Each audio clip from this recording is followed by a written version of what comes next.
Eu vou começar mostrando para vocês um vídeo.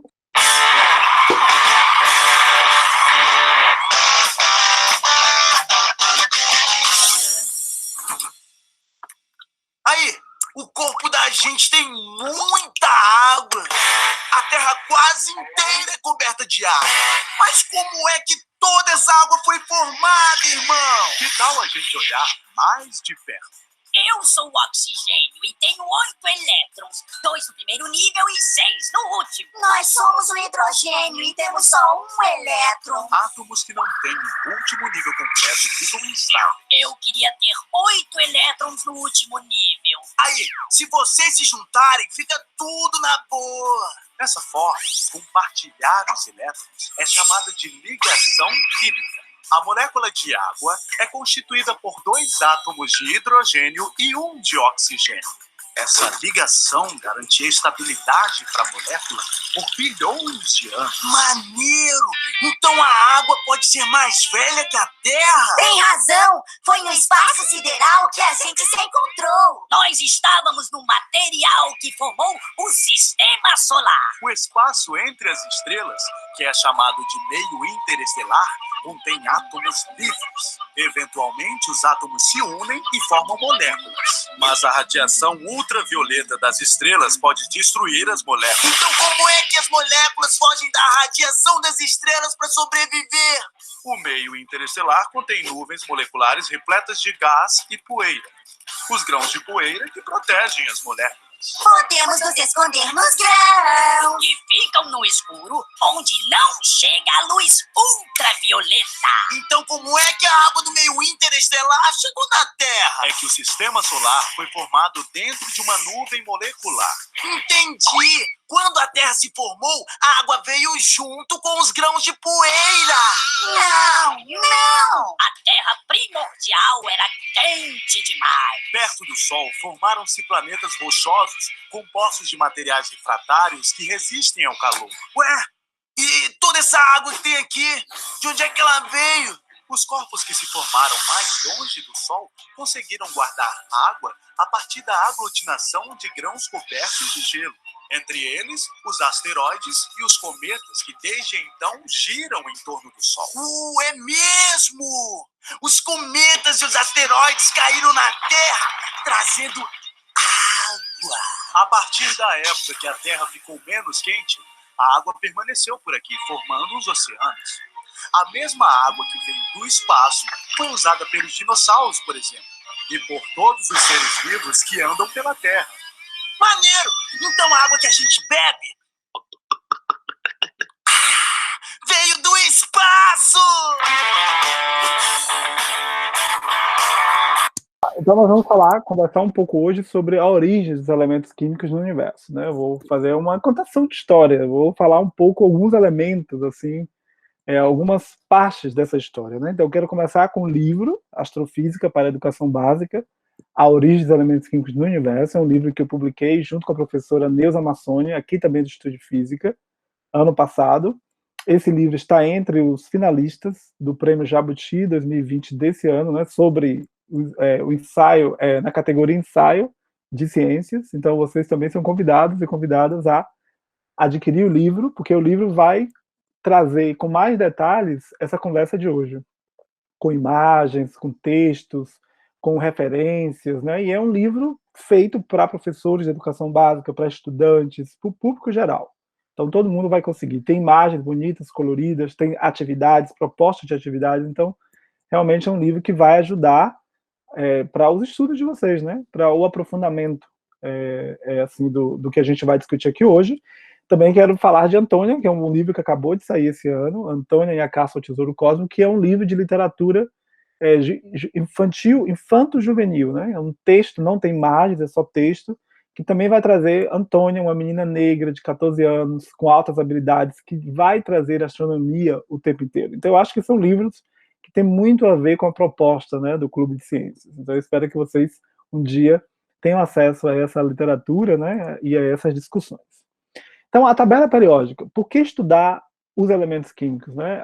No meu trabalho de pesquisa, né, junto com meus estudantes, com os meus colaboradores, a gente busca entender como os elementos químicos se formaram no universo? É uma grande inquietação para mim, né? E quando eu cheguei na universidade em 2014, eu me dei conta de que essa história sobre a origem dos elementos químicos não chegava às escolas, nem ao público geral. Então, por que esconder de professores, de estudantes, né, inclusive de estudantes dos cursos de química de graduação, essa história?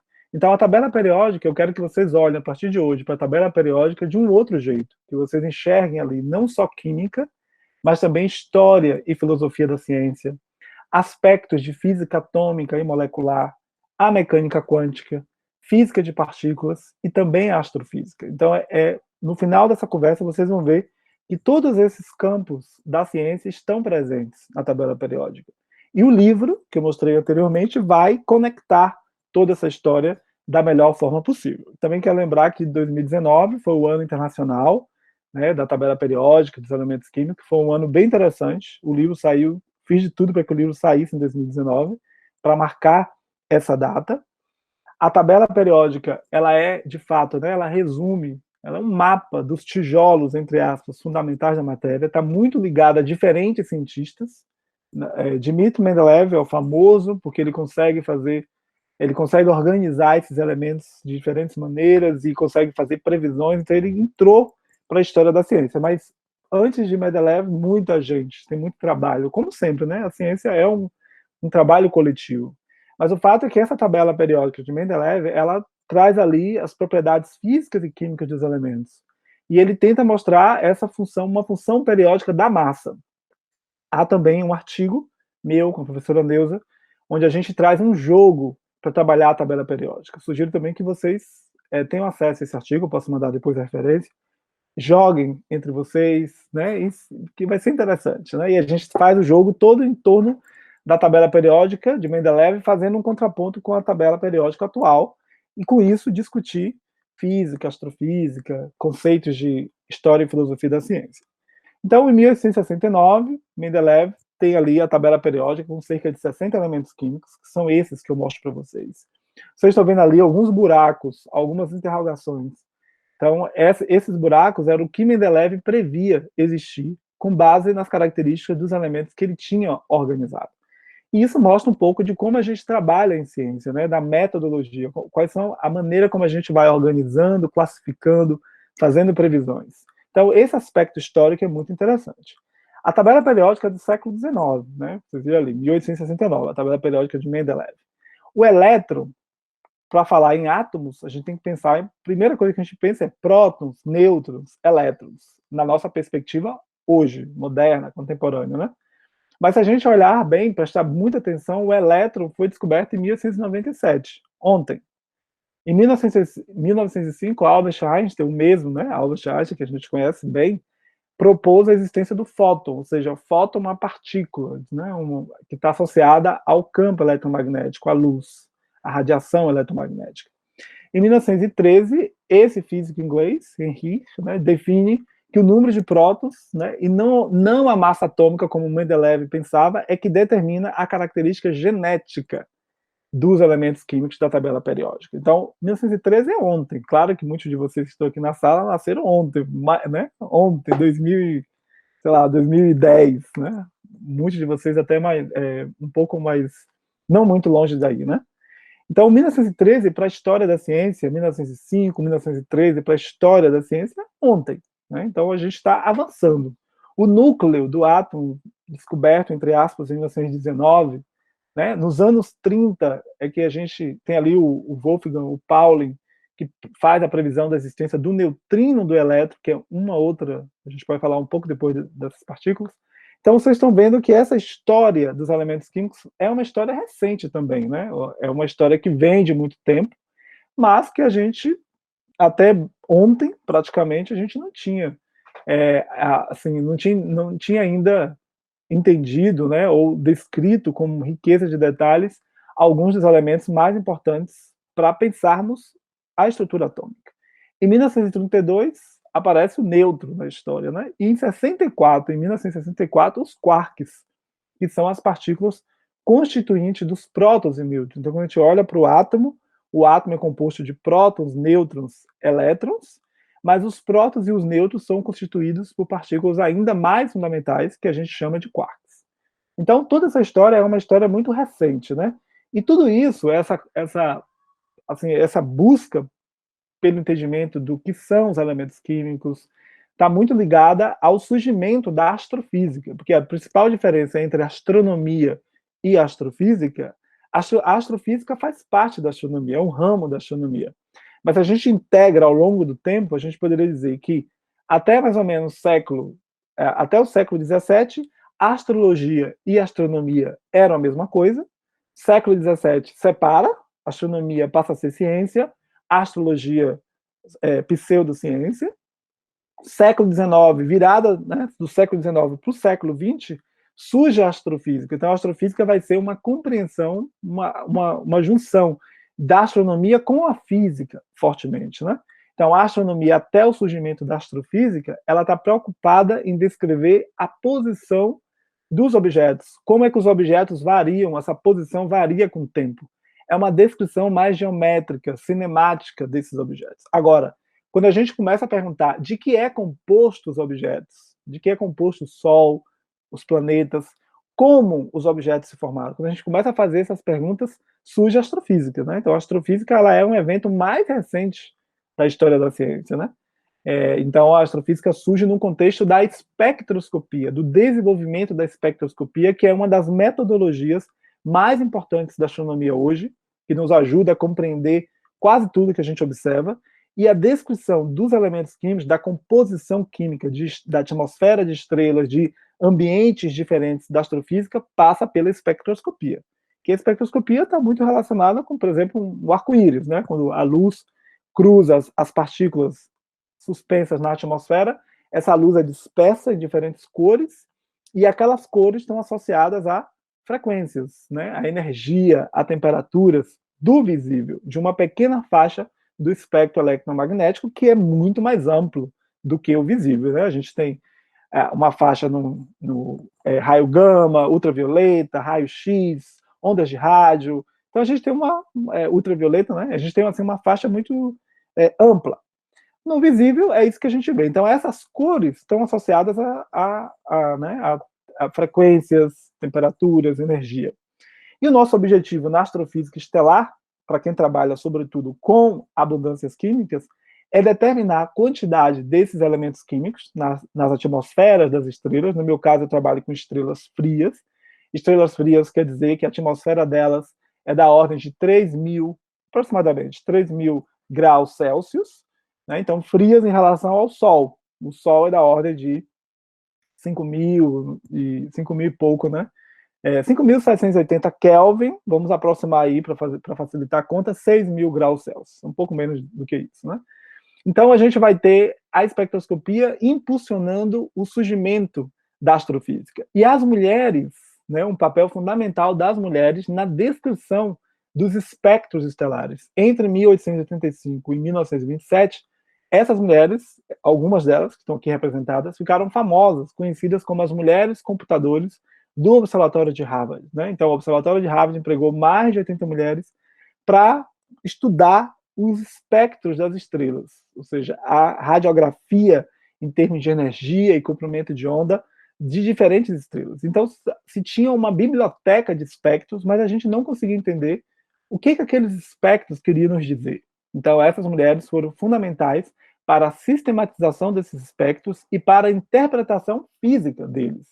Cecilia Payne, essa astrofísica famosa, que muita gente não fala dela, mas a tese de doutorado dela, de 1925, por ali, é uma das teses mais importantes da astrofísica. Ela é tão importante para a astronomia quanto é Marie Curie para a física, né? Mas a gente não fala muito da Cecilia Payne, deveriam falar mais dela. E o que ela faz? Ela consegue interpretar aquela grande quantidade de espectros que essas mulheres do Observatório de Harvard tinham em mãos, né?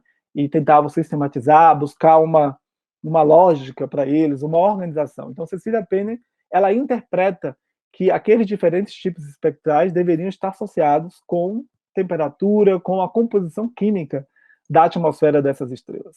E aí, para colocar também no contexto histórico, o primeiro artigo que traz detalhes da fusão desses elementos químicos, de como é que esses elementos químicos são formados no universo, é de 1957, ontem mesmo, né? Um paper, um artigo famoso, conhecido como B2FH. O texto está em inglês, mas o B2 ali, o B é por conta do sobrenome dos dois primeiros autores. O F e o H, os sobrenomes dos dois últimos autores, que são esses que estão aí. E a Margaret, ela viveu até ano passado. Ela viveu 100 anos. Ela completou 100 anos e morreu, nos deixou. Né? Mas foi a última a nos deixar.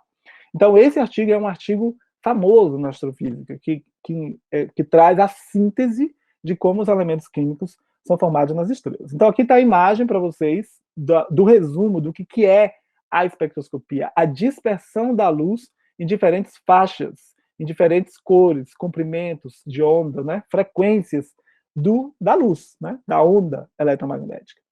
E aí também uma coisa importante para dizer para vocês é que com essa nova maneira de interpretar, né, o que a gente observa, e sobretudo interpretar a atmosfera do Sol, né, isso traz para a gente uma outra mudança de paradigma, porque até mais ou menos 1800 e pouco, ali, 1835, o Auguste Comte dizia que jamais a gente poderia conhecer a composição química dos objetos, porque o Auguste Comte era muito positivista.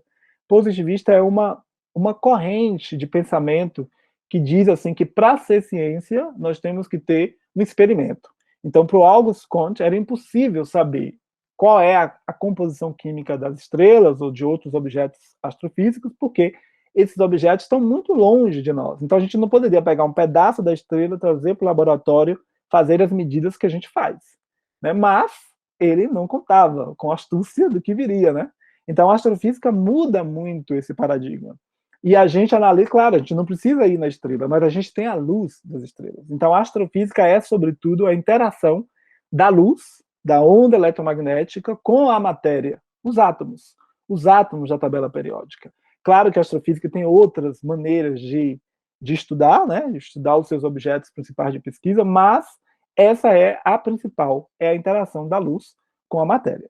E quando a gente interage luz com matéria, nós temos basicamente 3 tipos de espectros eletromagnéticos que está ali resumido para nós por meio do que a gente chama de leis de Kirchhoff.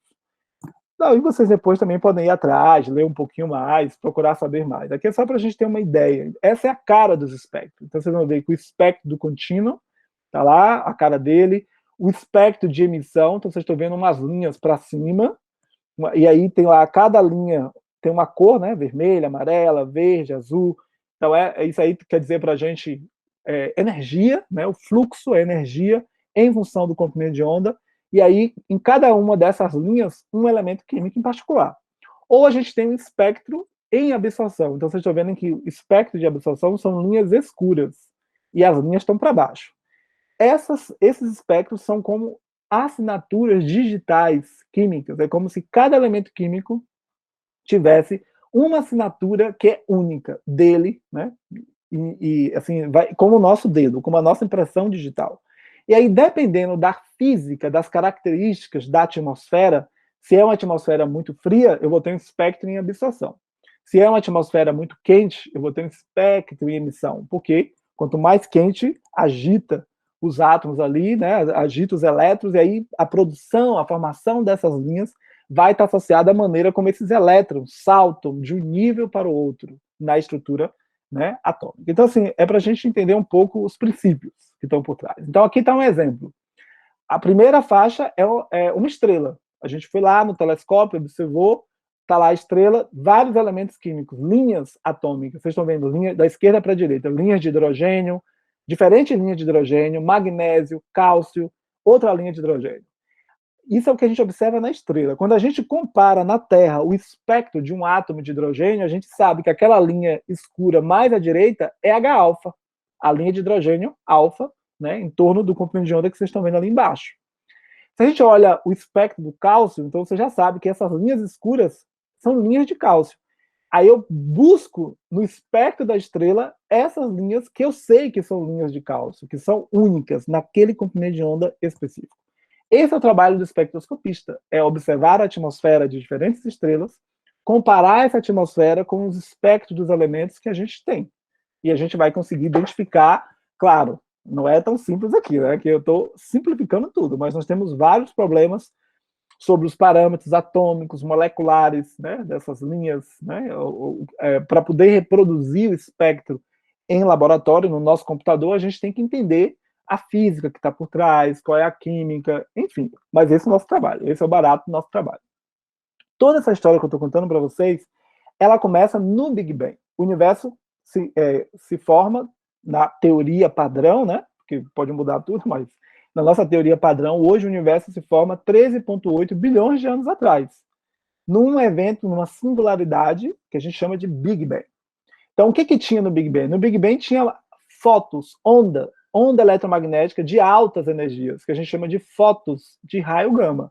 Por quê? Porque o universo era denso, quente, então, como é muito quente, quanto maior a temperatura, maior a energia, então vai chegar, assim, essa energia vai proporcionar a existência de fótons de altíssima, né, energia, que a gente chama de fótons de raio gama. Esses fótons, por conta do ambiente que é muito denso, vão se encontrar o tempo inteiro, e do encontro desses fótons, vamos produzir partículas, vamos produzir o elétron, mas toda vez que o elétron se forma também o antielétron, que é a antipartícula, né?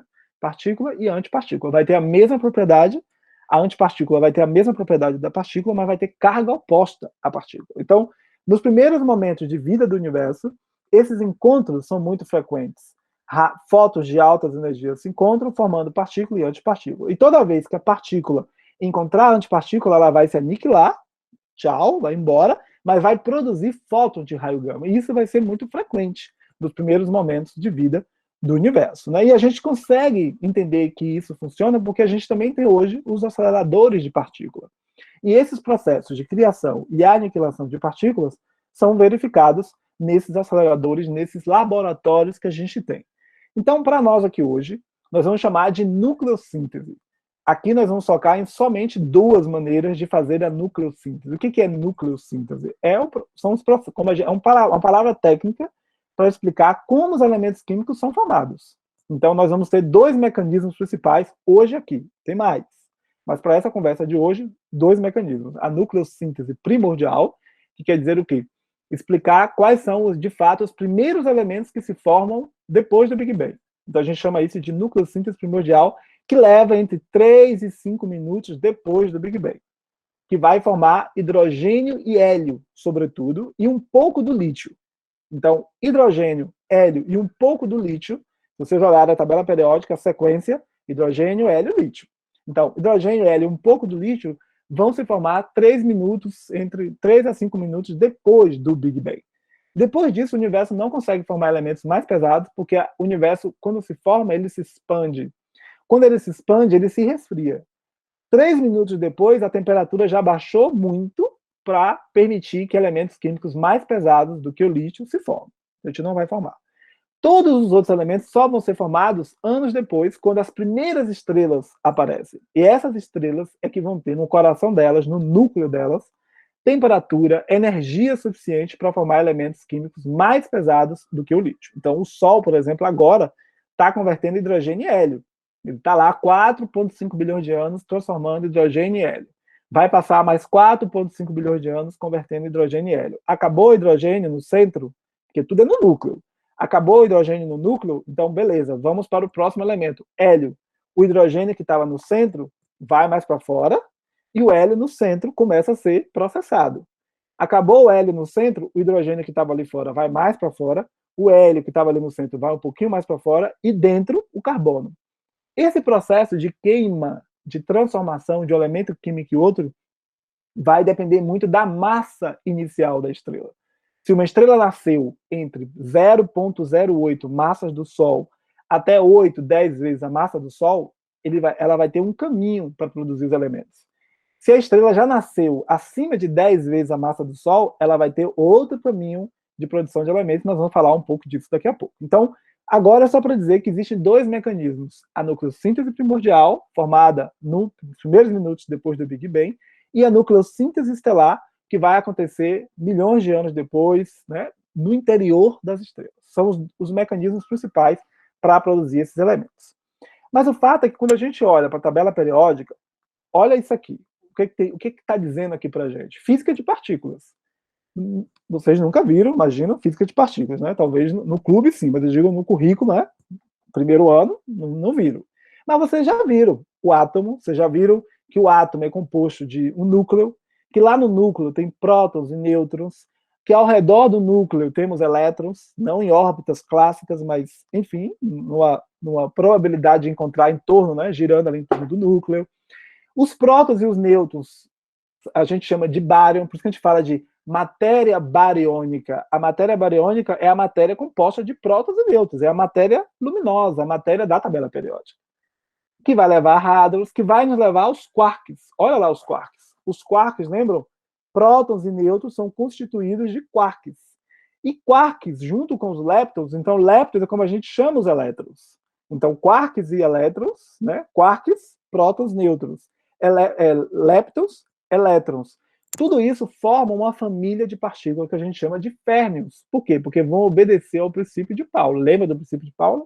Então, senão, né? Vão lembrando aí o que é o princípio de Pauli. Depois vocês vão me dizer. Então, essas partículas férmions, elas obedecem ao princípio de Pauli. E a gente chama essas partículas de partículas constituintes, porque elas vão constituir a matéria. Já do lado de cá, nós temos outras partículas. Essas partículas são os bósons. Provavelmente vocês ouviram falar do bóson de Higgs. Exatamente, o bóson de Higgs. Os bósons, bósons e férmions.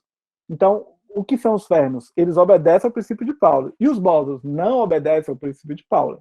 Os bósons vão formar o que a gente chama de partículas mediadoras. As partículas mediadoras vão estar associadas com o campo gravitacional, com o campo eletromagnético, com o campo de força fraca e com o campo de força forte. Então, cada um desses campos de força tem uma partícula associada.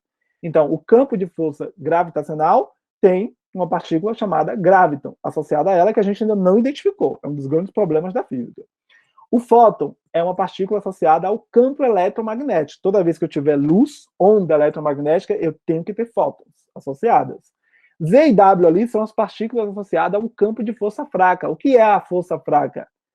Vamos pensar. E o GLU é a partícula associada ao campo de força forte. Fótons, onda eletromagnética, você já sabe. Todo mundo já botou o dedo na tomada, todo mundo já sabe como é que o campo magnético funciona. Todo mundo já fez, já brincou, já passou o pente no cabelo, já fez brincadeiras com eletrostática, né? Então todo mundo aqui conhece certamente, né, o campo gravitacional, a gravidade, o campo eletromagnético, todo mundo é comum. O que é mais difícil para nós é percebermos o campo de força forte e o campo de força fraca. O campo de força forte, ele vai atuar no núcleo do átomo. Olha lá o átomo. Núcleo, átomo. Lá no núcleo, o que tem? Prótons e nêutrons. Qual é a carga de prótons? Carga positiva. Qual é a carga de nêutron? Sem carga. Então, lá no núcleo, tem prótons e nêutrons. Se as cargas são positivas, o que diz a força eletromagnética? Cargas com o mesmo sinal, o que acontece com cargas com o mesmo sinal? A gente não poderia ter um núcleo estável. O que faz o núcleo ficar estável? É o fato de que lá dentro do núcleo tem um outro campo que a gente chama de campo de força forte. Então, é esse campo de força forte que mantém os prótons unidos, porque eles querem ir embora. Né? Então, assim, para a gente entender isso. E o campo de força fraca vai dizer para a gente como é que, por exemplo, o nêutron decai. Que os nêutrons decaem. Nós vamos mostrar isso daqui a pouco. Então, para vocês entenderem que as partículas mediadoras e as partículas constituintes que formam física de partículas, elas nos explicam as diferentes interações da natureza. A física. Não há física sem pensarmos, né, as 4 interações fundamentais. A força gravitacional, a força eletromagnética, a força fraca e a força forte. E tudo isso está associado com o Big Bang, porque lá no Big Bang está todo mundo junto. E à medida que o universo vai se expandindo, essas forças vão se separando. Essa é a ideia. No bom resumo, lá no livro tem tudo em detalhes, vocês vão poder acompanhar. Então, essa ciência, ela é muito baseada, porque a gente sabe que é assim. Eu mostrei para vocês no contexto histórico, então a gente sabe, por teoria, por observação, né, por previsão, que é assim que funciona a ciência. Então, as perguntas fundamentais que a gente quer fazer quando olha para a tabela periódica é: de que é feita a matéria? Como é que os elementos químicos foram formados? Quem somos? De onde viemos? Para onde vamos? Porque, primeiro, a tabela periódica nos dá uma motivação tecnológica. Todo mundo tem celular. E no celular a gente tem ali vários elementos químicos. 2, os elementos químicos estão por aí. Né? O cálcio dos nossos ossos, o ferro do nosso sangue, o oxigênio que a gente respira, o oxigênio que está na água, H2O, o nitrogênio, o próprio hidrogênio da água, o silício das paredes, o flúor da nossa pasta de dente, né? O ouro, que a gente gosta tanto. Então, os elementos estão por aí, eles são os tijolos fundamentais da matéria, por isso também nós queremos entender esses elementos. Além disso, os elementos químicos estão presentes na vida. Não há vida sem os chomps, como a gente chama. Chomps, C-H-O-N-P-S, chomps. Ou seja, o S de enxofre, né, no inglês. Então a gente vai ter, como é que se diz? Carbono, hidrogênio, oxigênio, nitrogênio, fósforo, enxofre e outros elementos que também são importantes. Mas o oxigênio, 65%, ele vai contribuir para a vida. E se a gente lembrar que o oxigênio está na água, o hidrogênio também está ali presente, 9,5% de contribuição. Então, o hidrogênio e o oxigênio formam a água. E a água constitui o nosso corpo, né, em grandes proporções. A água é um lugar interessante para buscar vida. Então, a gente tem que entender. Além disso, a gente sabe hoje, pela cosmologia moderna e contemporânea, que o universo é composto por 95% de algo que a gente não sabe o que é. Matéria escura e energia escura. Os 5% que a gente entende, com várias ressalvas, está na tabela periódica. É o que a gente chama de matéria bariônica, ou matéria luminosa. E vocês já sabem que matéria bariônica está associada a bárions, prótons e nêutrons, que é o que a gente chama de bárions, né? E essa história está ali resumida. 13,8 bilhões de anos atrás, à esquerda, essa luz aí representa o Big Bang. E desde então o universo se expande, se resfria com o tempo. À medida que o universo se expande e se resfria com o tempo, a temperatura vai baixando. Então, olha lá. Nos primeiros momentos, a temperatura é 10 elevado a 32 Kelvin. À medida que o universo se expande, a temperatura já baixou hoje e está em torno de 3 Kelvin, 13,8 bilhões de anos depois. E nesse processo, estrelas, galáxias, planetas, nós, né, estamos aqui. E nós estamos aqui para contar ou tentar entender essa história. Então, o fato é que as galáxias, e aí é uma foto profunda do Hubble, as galáxias têm diferentes morfologias, cores. Essas cores e essas morfologias, nós temos várias perguntas que a gente não entende. As galáxias também são sociáveis, elas gostam de ficar juntas, mas a gente quer entender a química dessas galáxias também. A gente quer entender a química das estrelas que constituem essas galáxias. E entre essas bilhões de galáxias, a nossa própria galáxia, que é a galáxia que a gente melhor entende, assim, do ponto de vista químico. A gente consegue estudar o bojo, a parte central da galáxia, a gente estuda estrelas e outros traçadores do disco, que é essa parte dos braços da galáxia, e a gente também estuda estrelas do halo da galáxia, que é uma componente esferoidal que está mais, né, que vai permear tudo isso para uma região muito maior. Então, assim, a nossa galáxia é a galáxia que a gente melhor entende do ponto de vista químico, que a gente pode estudar em detalhes. O nosso Sol é só uma entre bilhões de estrelas que compõem a nossa galáxia. E o nosso Sol, vou dizer para vocês, é complexa a atmosfera dele. E é a estrela que a gente melhor conhece. Então, para vocês perceberem que não é tão trivial assim, né? Não é tão trivial, mas a gente é curioso, e a gente quer entender mais e mais como tudo isso se formou. Além disso, lá no filme inicial que eu mostrei para vocês viram que a mesma nuvem molecular que dá origem ao Sol é a nuvem que vai dar origem aos planetas. O que não foi usado dessa nuvem molecular, que é formada por poeira, por gás e poeira, sobretudo, e esse gás quem é? Hidrogênio, né? Muito hidrogênio, que é a matéria primordial. Então, essa matéria que não foi usada para formar o Sol vai formar os planetas. Então, qual é a conexão química que há entre os elementos químicos que a gente encontra na atmosfera do Sol e os elementos químicos que compõem, que constituem os planetas? Os planetas telúricos, os planetas terrestres, são distintos dos planetas, por exemplo, jovianos, como a gente chama, né? Do tipo de Júpiter, os gigantes. Eles são distintos quimicamente. Então, essa química, a gente está buscando respostas, a gente está buscando conexões. E a gente estuda cometas, a gente vai estudar asteroides para poder fechar. Vamos estudar os meteoritos para poder fechar a conta do ponto de vista químico. Então, as estrelas nascem, vivem e morrem. Todas as estrelas nascem de uma nuvem molecular, está ali no meio representada. Do lado esquerdo, é como as estrelas de baixa massa, de até 10 vezes massa do Sol, evoluem até morrer. Então, as estrelas nascem, vivem, elas não namoram e morrem. Então, as de baixa massa vão seguir esse caminho. Vão virar ali uma anã negra. anã branca, anã negra. Então, todas as estrelas que nasceram isoladas, assim, que não estão ligadas gravitacionalmente a uma outra estrela, formando um sistema binário, elas vão seguir esse percurso, vão transformar hidrogênio em hélio, depois do hélio vão chegar no máximo carbono, nitrogênio, oxigênio, dependendo da massa, no centro, e morrem tranquilamente, sem barulho. As estrelas de até 8, 10 vezes a massa do Sol, que não estão no sistema binário, elas não vão explodir. Elas vão morrer tranquilamente. E à medida que elas vão morrendo, elas vão devolvendo o material químico que está lá dentro da estrela, elas vão devolvendo no meio interestelar. Quando elas morrem, quando elas atingem ali, né, esse caminho cadavérico, elas já jogaram tudo ali. Já virou, no caso dessas, um diamante, porque vai ter carbono ali, nitrogênio, um pouco de oxigênio. Já do lado direito, são as estrelas que nasceram massivas, nasceram grandonas, elas são acima de 10 vezes a massa do Sol, são peso pesado, né? Então, essas estrelas, elas vão ter um outro comportamento. Elas vão queimar hidrogênio e hélio em carbono, só que elas vão mais além, porque elas têm massa suficiente para continuar fundindo esses elementos. Então, carbono, nitrogênio, elas vão queimar até chegar no centro, ferro. Quando chega no centro da estrela, o ferro, ela já passou por vários outros elementos químicos numa estrutura de casca de cebola. Lembra lá que eu falei no início? O hidrogênio vai para lá, o hélio vai para cá, o carbono. Então vai ser sempre uma estrutura casca de cebola, onde os elementos mais leves vão para fora e os mais pesados vão ficando no centro. Quando chega no ferro, a estrela não vai aguentar. Por quê? Porque para a estrela converter o elemento químico no outro, ela tem que liberar energia. É isso que está segurando toda aquela camada, que ela está lá no centro, tudo está funcionando no centro, e ela está segurando todo aquele peso. Se acabou a energia no centro, ela não tem como sustentar esse peso. Por quê? Porque a vida da estrela é marcada pela gravidade, que gosta de ir para o centro, ela é atrativa, e a força, né, e essa pressão térmica que vai contrária.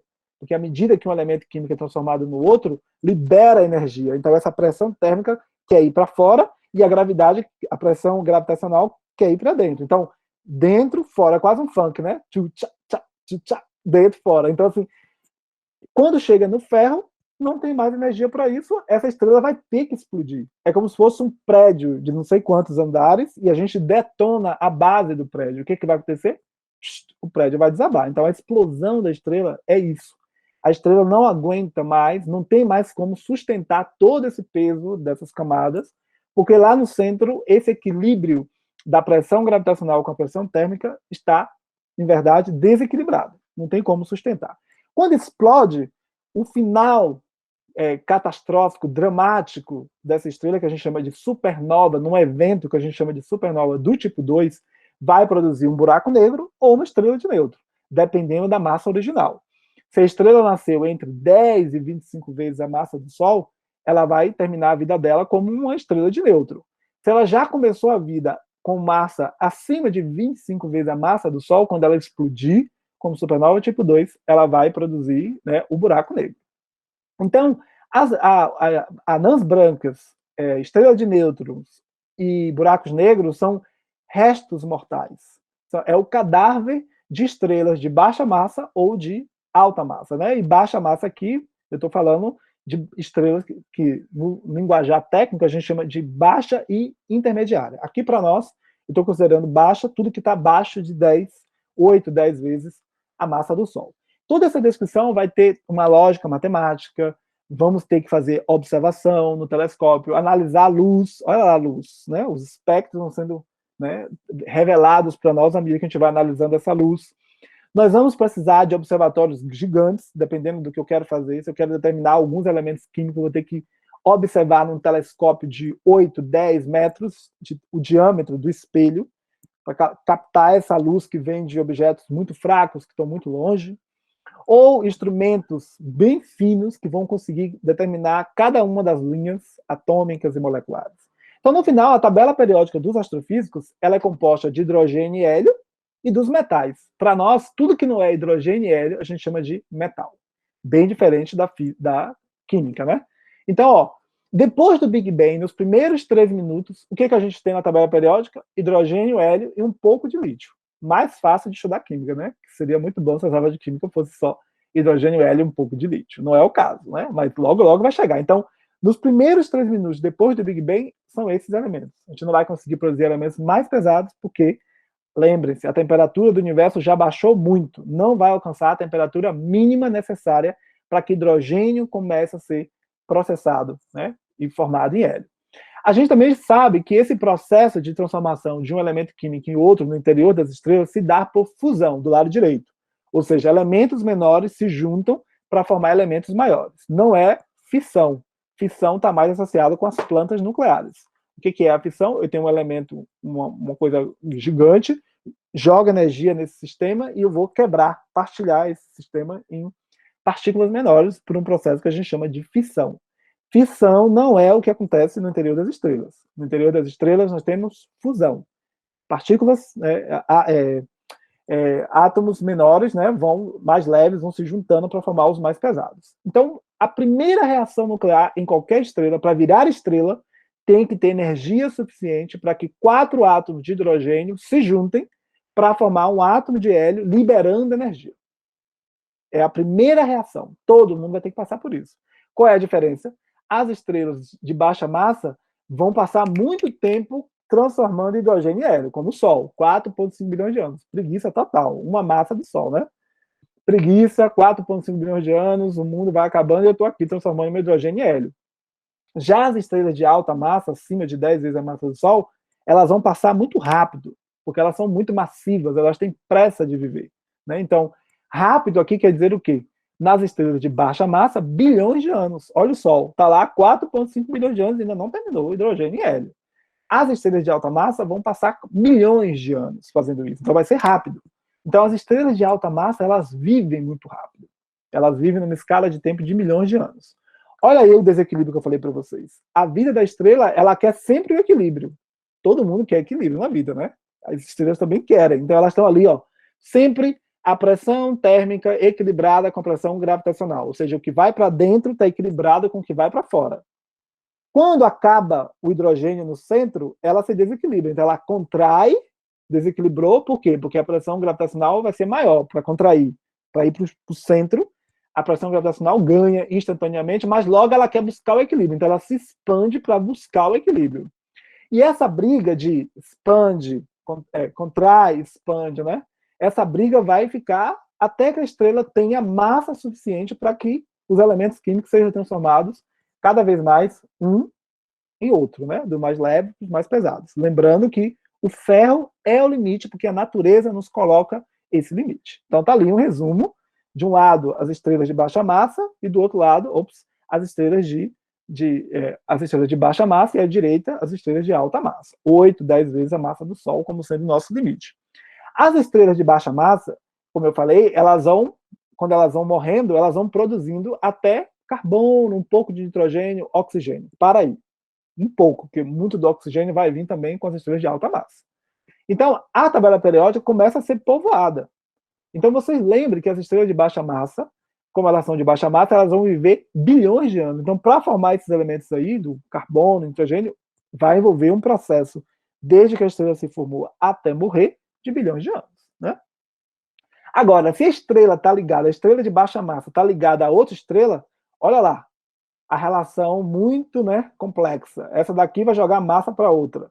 Aquela dali, no geral, é uma anã branca, que já morreu, é um remanescente. Já morreu, mas ela está ali ainda, com ponto, alguma coisa, 0,7, 0,5, 0,7 massas do Sol. E a de cá, digamos que é uma estrela gigante, sei lá, né?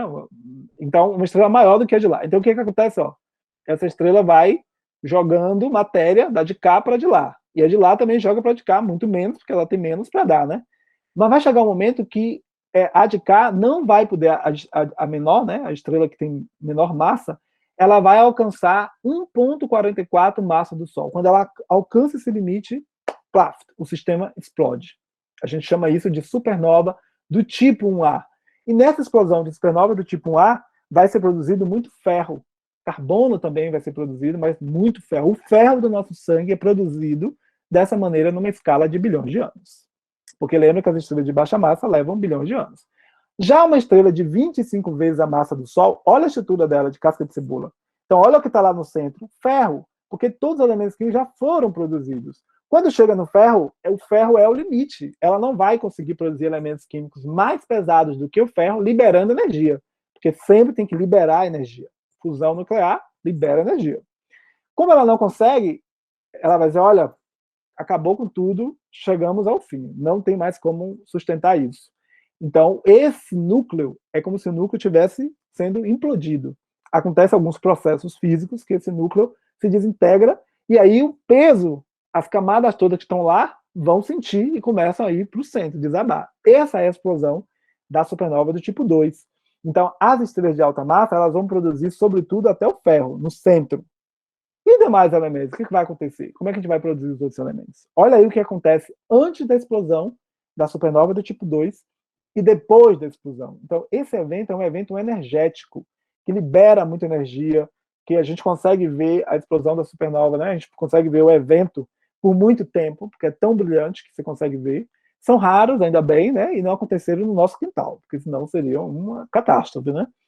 Quando a estrela explode, como a supernova do tipo 2, o que é que ela produz? Muito oxigênio, numa escala de tempo de milhões de anos. O oxigênio que a gente respira, o oxigênio que está no nosso corpo, né, na água, entende? É o mesmo oxigênio. Olha o que sobra da explosão. É uma remanescente de supernova, a nebulosa do Caranguejo, que é uma imagem belíssima. E essas cores estão dizendo para a gente que o que está ali é o quê?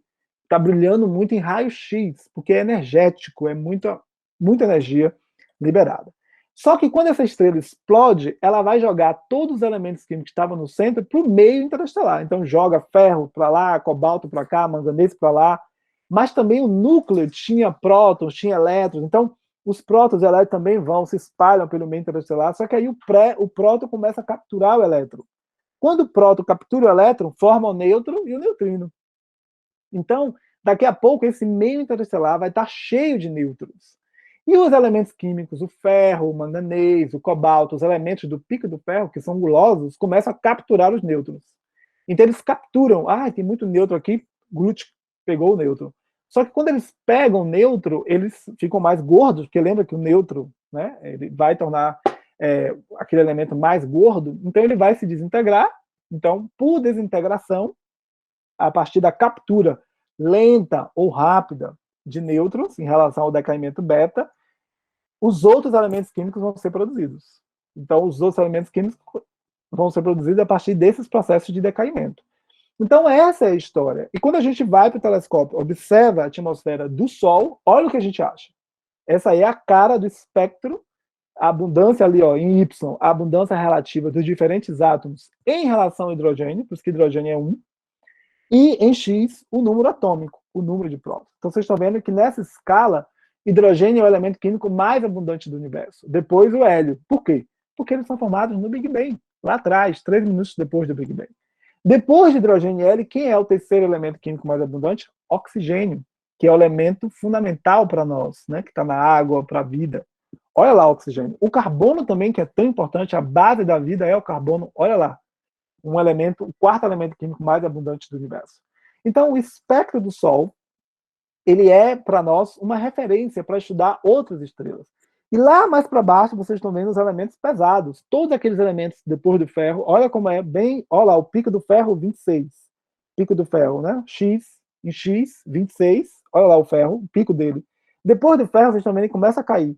Por quê? Porque esses elementos são mais raros, são mais difíceis, né? A proporção deles, olha lá, 10 a menos 8, a proporção deles em relação ao hidrogênio é muito mais rara. Então são os elementos pesados, mais pesados do que o ferro, mas são raros porque a energia, né, assim, falta energia para fundir esses elementos. Olha a imagem que a gente observa em espectros de alta resolução, ali bem com um instrumento de qualidade. Como é que se diz? O espectro preto, a linha preta que vocês estão vendo aí em detalhes atrás, é o espectro observado. A linha vermelha, as linhas vermelhas são espectros sintéticos que a gente constrói no nosso computador, no nosso laboratório, a partir da física atômica, da física molecular, da mecânica quântica, do que a gente sabe de química.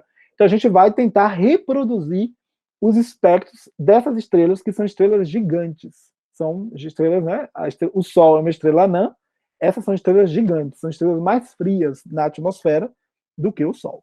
E aí o nosso trabalho de pesquisa é buscar determinar qual é a quantidade de carbono nessa estrela, qual é a quantidade de ferro, qual é a quantidade de nitrogênio, né? É isso que a gente vai fazendo para diferentes estrelas. Olha esse trabalho aqui que eu fiz com os meus colaboradores alguns anos atrás, onde a gente calcula o flu.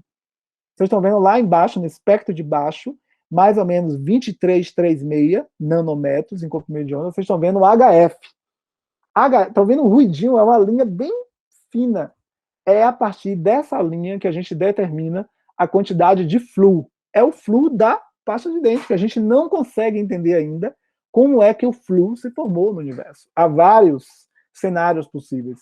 E para discriminar e poder, né, decidir qual é o melhor cenário, nós temos que obter essa abundância de flu em diferentes ambientes astrofísicos. Esse é todo o trabalho que a gente faz. E esse é o fim da história para vocês. Eu falei que ia contar uma história, então esse é o fim da história.